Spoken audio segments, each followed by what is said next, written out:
kiainya udah oke, udah lama, tapi gara-gara satu orang pengurus masjid yang gak ramah, akhirnya anak-anak jadi trauma. Itu penekanannya.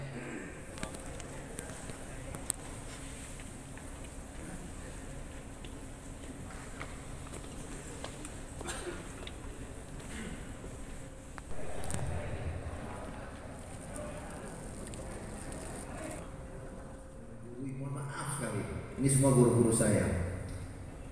Ketika anak kecil datang ke masjid, tolong jangan diusir, suruh pulang.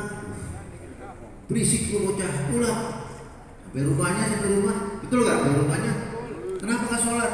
Sana sholat. Dimarahin Pak Haji, disambut sama sarung, gak boleh berisik. Jangan, akhirnya dia bingung kan, antara rumah dengan masjid, keluar nih nongkrong. Jadi tawuran dia jadi bias. Bagaimana generasi milenial emas kita akan ciptakan Jawa Timur kalau kita seperti itu. Saya harapkan para kiai, para ulama harus paling penting adalah generasi kita. Mohon maaf, Kiai Abdul Malik 80 sekian, 84 Kiai ya umurnya. Saya 56. Mohon maaf sekali, kita calon-calon dipanggil sama Allah cara umur ya, hitungan umur. Tapi yang muda-muda mau dikemanakan? Siapa yang punya tanggung jawab? Bukan tanggung jawab wali kota, tanggung jawab ulama Pak Umar. Kita pertahankan, kita buktikan pada orang lain bahwa Timur pantas menerima penghargaan, pantas menerima apresiasi. Kenapa? Subuh gabungannya penuh pemuda-pemuda remajanya, ya kan? Tiap ada majelis taklim, anak-anak remajanya penuh. Ini jangan kita datang subuhan, yang pertama datang malu saya, kayak Abdul Malik sendiri pertama datang, orang paling tua. Saya nomor 2, nomor 3. Ini kan berarti kita nggak bisa mengedukasi pemuda-pemuda kita. Bagaimana kita menciptakan akhlakul karimah kalau mereka hidupnya bukan di masjid, di luar.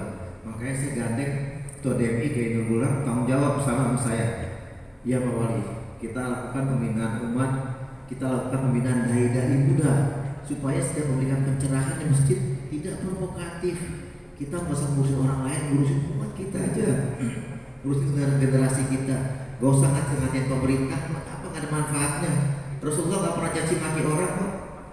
Tunjukin kita yang baik. Kalau dia menghina kita, doakan Allah balikin hatinya. Yang penting kita atur rumah tangga kita. Bagaimana Timur sesuai dengan prinsip kita, sesuai dengan yang Allah takdirkan. Matahari terbit dari timur. Kita buktikan Timur lebih baik semuanya. Mohon maaf, kiai kita paling banyak di Jakarta Timur. Majelis Taklim Jakarta Timur. Masjid Mushola Jakarta Timur.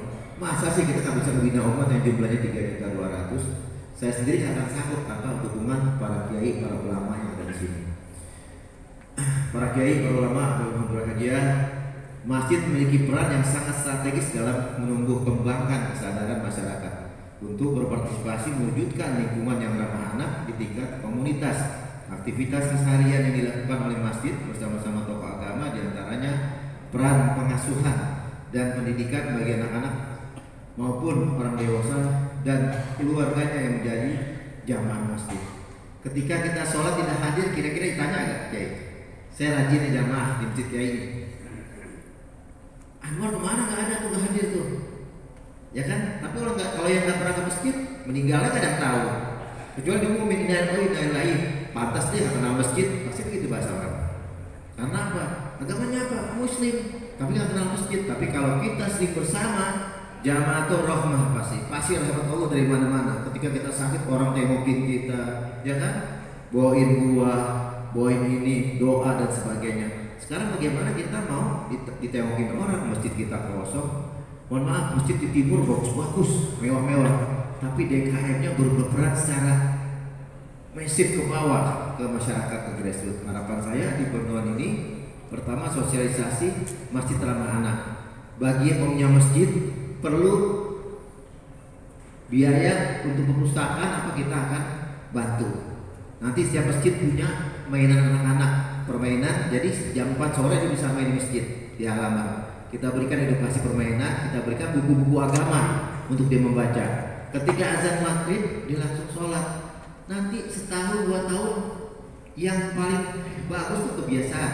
Ketika kebiasaan terbangun menjadi budaya. Ketika budaya nggak mau dilarang. Pas maghrib nggak perlu orang tua suruh ambil sarung jalan mana masjid jam 5. Nah saya harapkan dari DKM, DMI ada satu asisten yang mengawasi mereka sholat, anak-anak yang di bawah umur yang 4 tahun, 5 tahun, 6 tahun, supaya nggak berisik. Safnya kita pisahkan. Pokoknya kita atur sebagaimana mungkin mereka mencintai masjid. Dan yang di program oleh Pak Gubernur, mari mengaji kita hidupkan kembali. Pak Wali nggak ada karpetnya, bilang ke saya. Pak Wali nggak ada bukunya, bilang ke saya. Insya Allah saya akan penuhi semuanya itu. Yang penting programnya jalan, dan saya akan datang, saya cek nanti. Kalau usah dijadwalkan, saya nyelonong aja. Saya mampir, coba dihidupkan kembali. Sekarang udah mulai lagi tawuran nih, kemarin lubang buaya 1 meninggal. Ini kan aib, naib buat kita semua, aib buat kita kan gak enak. Masa sih ulamanya banyak, kiainya banyak, subuhnya di mana-mana semua subuh gabungan. Ketua subuh gabungan nasionalnya ada di sini, kayak Abdul Malik, kan gak enak, dengernya malu. Mohon maaf, mungkin wilayah nggak seaktif kita yang lainnya, kegiatan kerohaniannya, agamanya, majelis taklimnya. Tapi kalau sampai terjadi seperti itu, yang malu saya dan para kiai. Kemana selama ini? Hadirin yang saya banggakan, para kiai, para ulama, untuk menjadikan masjid ramah anak, children friendly, agar mereka tertib dan tidak ramai di masjid, perlu terus kita upayakan. Memang anak-anak kita pernah kecil Pak, pernah berisik, tapi dikasih tempat khusus. Jangan sampai digabung sama yang tua-tua. Dia terganggu, ada yang jagain. Marbot ada remaja, jagain dia sebentar. Berapa menit sholat kan? Setelah itu kita sholat. Terus dibangun kebiasaan-kebiasaan. Habis itu kamu ke sebelah sholat. Habis sholat kita mari mengaji. Ada ustadznya, nggak digaji, bilang saya. Kalau di ustadznya, masa nggak digaji? Kita gaji, tapi segajinya nggak semampu sebesar gaji PNS. Ini kan kerjaan lillahi ta'ala. Artinya kita gantilah. Sudah transport ya, insya Allah kita akan lengkapi semua itu. Kita sediakan arena bermain untuk anak dapat berubah akses bermain seperti kolam bola, perosotan atau lainnya. Kedua, pembinaan oleh orang tua saat di rumah. Orang tua menanamkan nilai tentang adab-adab di masjid yang diantaranya tenang, tidak membuat gaduh. Siapa yang bisa memerintah orang tua? Para kiai, para ulama. Ketika pengajian ingetin orang tuanya, anaknya ajak ke masjid, suruh sholat, jangan dimarahin, ingetin anaknya, jangan berisik, harus bersih, jauh dari najis, harus sarung yang bersih, kan begitu. Berlari atau mengganggu orang yang sholat. Pengurus masjid agar tidak bosan memberikan himbauan kepada jamaah masjid sehingga nasihat yang berulang-ulang diharapkan dapat dimengerti, dipahami dan diterapkan. Keempat, manajemen staf anak-anak diberikan staf di antara orang dewasa agar dapat mengawasi dan mendisiplinkan mereka. Jadi staf khusus orang dewasa mengawasi. Kan banyak kita di masjid itu marbot merangkap jadi orang dewasa. Nanti kalau marbot juga mau jadi pengusaha, kan saya sekarang sudah menghidupkan ekonomi syariah di masjid nih. Nanti kita carikan gerobak, kita berikan modal marbot supaya masjid gak ngasih gaji lepas sudah. Mandiri kan namanya kan. Udah berapa masjid kita kasih, mana berapa? 15, 20 masjid. Pak Rahmat 10 ya. Kita kasih lagi, kita carikan lagi. Dari mana modalnya? Kita punya basis Basnas. Kemarin saya ke Pasar Rebo ya, ke tempat Kiai ya. Pasar Rebo, saya ke masjid sana. Saya lihat, saya tanya marbotnya, udah dikasih gerobak kan? Berapa hasilan sehari? Alhamdulillah Pak Wali 500.000. Kan alhamdulillah. Di tengah Covid masih dapat 500.000. Dulu zaman Covid tinggi nggak bisa kegaji. Karena apa? Masjid itu dikunci Pak Wali, tromol kosong semua. Jadi saya nggak digaji, pusing. Mudah-mudahan Covid kita berdoa cepat selesai, cepat berakhir.